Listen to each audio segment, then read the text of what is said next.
well worth remembering that those who did least to cause the current recession are suffering the most.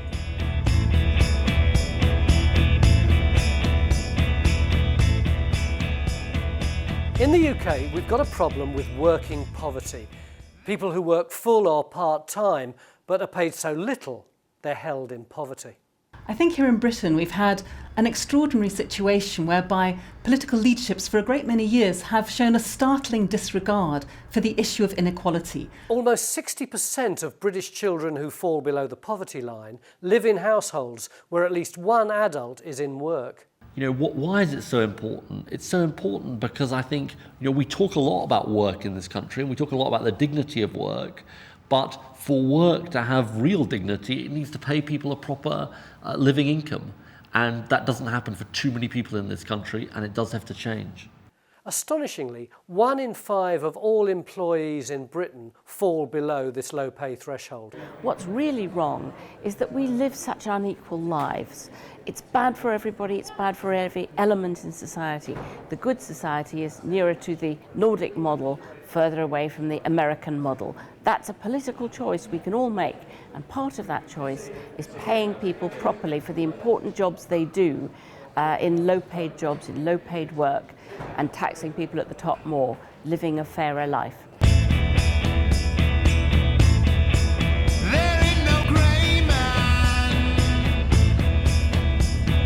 Tell me why it's black.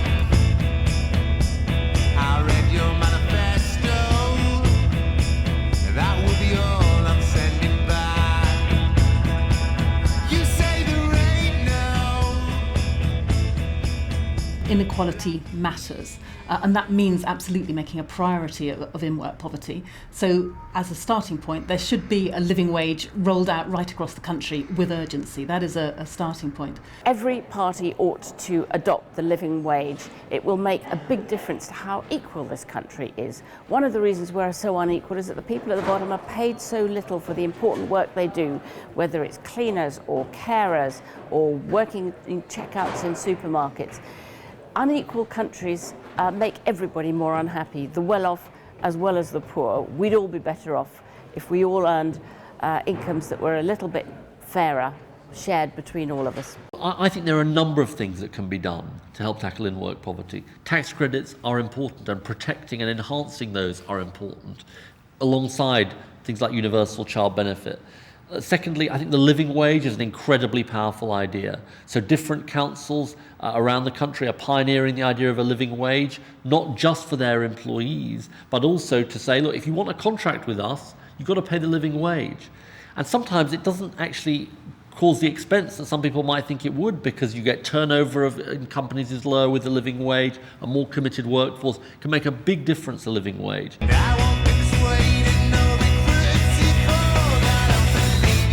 Any more than I believe in Santa Claus.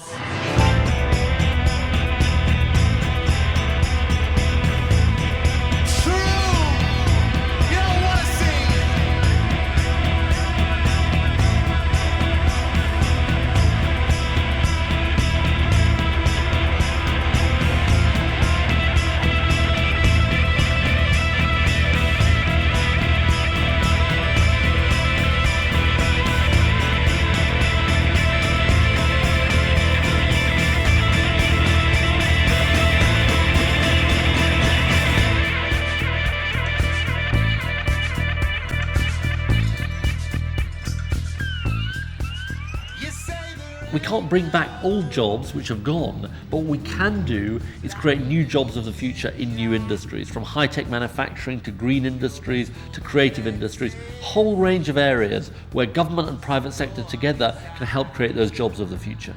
We really are storing up massive problems into the future unless we tackle this now. Tell me why it's black. When I read his manifesto, that will be all I'm sending back. 'Cause I don't want your propaganda, no, you're leaving through my door. It seems that your friend hatred just don't live here anymore.